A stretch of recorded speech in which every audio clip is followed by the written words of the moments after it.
So right now I own an online personal training company where I do online coaching. And I have a really successful platform that I'm operating on Facebook and Instagram, but I'm having a really difficult time getting more, I guess, viewership and subscriptions through my YouTube channel. So I don't think it's as much of a problem with the content, although the content could certainly be better. But I guess I really don't understand, is there something else I could be putting into it that would help really drive more content to my YouTube channel? How much, yeah, good question, really good question. How much time are you putting into your titles and your descriptions, and from that side of thing, are you paying much attention to the tags and title descriptions that you put in? I am paying more attention now to the tags as I've gotten more into it. I try not to clickbait people too much, but at the same time, that is a big part of at least getting attention organically. I kind of base off of doing a Monday rant, like a Monday motivational rant, and then I do vlogs throughout the week. So I'm trying to build a brand around that, but I guess I'm trying to attach it to different Instagram or fitness entrepreneurs and things of the like, but I guess I don't understand more of how that works. Before we get into the smart questions, let me ask you a macro question. What are you trying to achieve?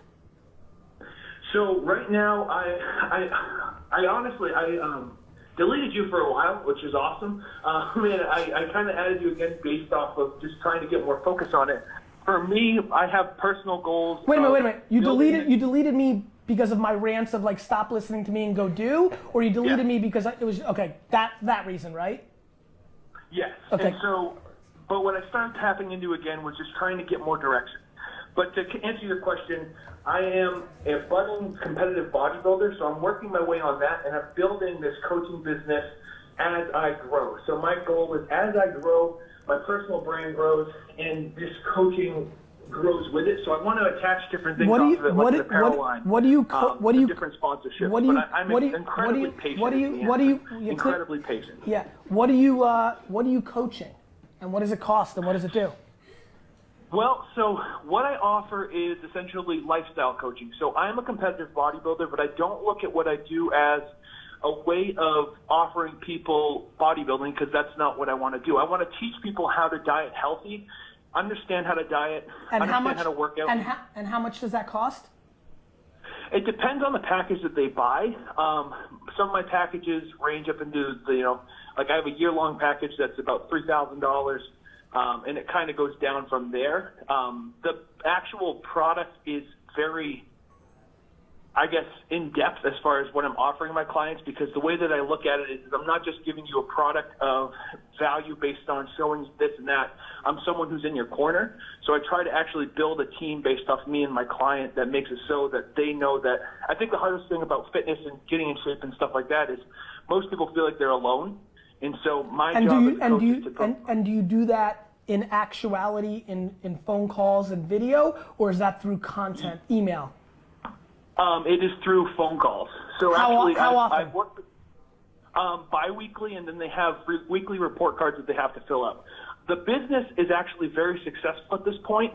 I've worked with over 200 clients in 2 years, and the hard part right now, I guess, is I'm trying to kind of transition into more of growing my brand rather than just growing based off clients, if that makes sense. Of course. So my YouTube channel is where I'm trying to put more of my energy so I can attach, because like not everyone can afford an expensive online coaching package. So I want to branch into smaller products that make it so I can grow this message a lot more vastly, I guess. Have you factored in that you're one of 8 million people that are trying to do the same exact blueprint? Yes. Okay. So let's go back to the YouTube channel, because I'm done with my macro work. He said clickbaiting. I think he put a negative connotation on something that you've used to create an enormous opportunity. Yeah, like I don't consider it clickbait if it's something that's within your video. Like for example, our Rattlesnake Rattle video, the one part where you see the thumbnail, it's a black background, and then we have the rattle on top of it. That was planned out. Like I was going to use a cutting board. I wasn't going to cut it on there, but we purposely in the video went, oh, this is too hard. Let's get a cutting board. But it was just for that shot, just for the thumbnail. Like it was thought out. So that's in the thumbnail, and then the title is like what's inside of Rattlesnake Rattle. We have a family channel where we will do clickbaity stuff, but if it's in the video, that's what it's about. And that's getting people to look at. Let's just establish this right now. Here's clickbait. Naked boobs inside, and it's a football video. Watch this video and win $1 million, and it's an ice cream video. It's not being smart about, we are terrible at our YouTube titling.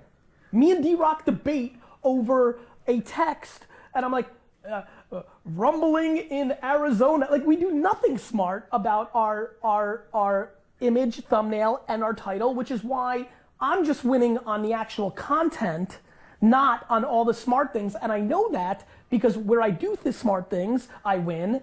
And I win twice, 10, 15 times better than when I actually know what I'm doing on YouTube, which is my whole career has been lollygagging on YouTube, including leaving YouTube when I was one of the first YouTube stars and going to Vidler. So it's like it's this funny relationship I have with it. But I want to make sure you, Brian, and everybody knows that clickbaiting is when you fully trick somebody into it, not you describe it properly and make it enticing to watch it. Clickbaiting is putting, again, an attractive individual on the image, and when you click into it, it had nothing to do with it, and at 1 second they flashed that so they could show that. Not strategically thinking about what you're gonna make in the video and then doing that for that purpose. That's called being smart. Yep. And a lot. Absolutely. Absolutely. Listen, man, I'll tell you this. I answered your question, just so you know, which is, everybody's trying to do what you're doing. People want to sell courses, then they realize that doesn't only scale so much. So then what they decide is, let me get even more famous so I can sell t-shirts or get paid $500,000 to write a book or get $100,000 to speak. Here's the good news. You can do it. It's going to come down to how good you are. Because what I know that you know that everybody knows is, you know, you're getting paid for the access to the phone call and the curation of the content because the content is free. They can go find that stuff. There's, you know, the tried and true principles of lifestyle and health and benefits, they're established. I think what you need to think about is how you disproportionately bring value to your audience. The reason I wrote the thank you economy after Crush It, this is where you turn to the books, Ty, thank you. The reason I wrote thank you economy after Crush It was, hey, everybody can do this. Thank you economy is, oh crap, everybody's gonna do this. Let me help people figure out how to win in a world where it's gonna be very competitive. Bro, I'm telling you something right now. Every word out of your mouth was what's in it for you. If you switch it into what's in it for them, you will have a chance. Mm-hmm. Period. No, absolutely. Absolutely. I promise you, if I go on your Instagram account right now, that there's comments on your posts, and I promise you didn't reply to all of them.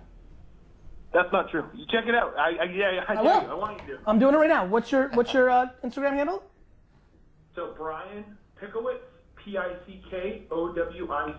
Brian, is it one word or space or Brian? Yeah, just one word. Just one word. Brian Pickowicz.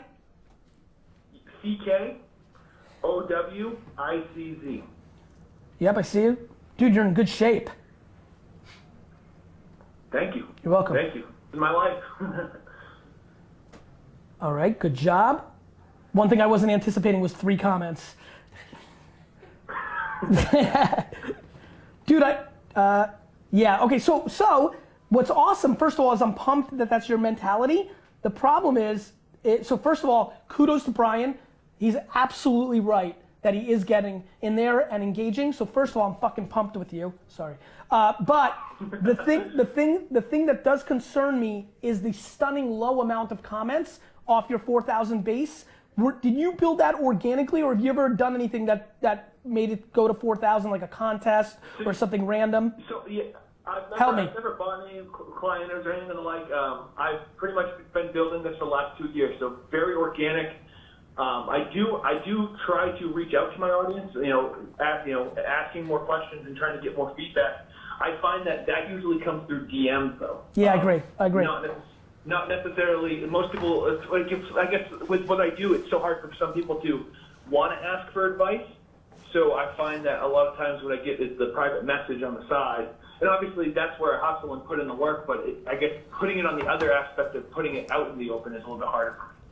I would just, yeah, and as far as the YouTube front goes, I would just say if you want to crush it on YouTube, all the information is out there. Like, go to Google, type in YouTube, click on the news, find out what the latest news is, type in like YouTube SEO, really hone in your titles and descriptions, do things that are timely, caption your videos because YouTube doesn't really care as much about the tags anymore like they used to. They do really care about your actual captions and what's said in the video. Like if we're doing a video about boxing, I'm going to mention Floyd Mayweather and Manny Pacquiao when I'm talking about a punching bag because I know that it's going to be picked up in the captions, and then hopefully that will be picked up in the suggested views if somebody's watching like a Manny Pacquiao video.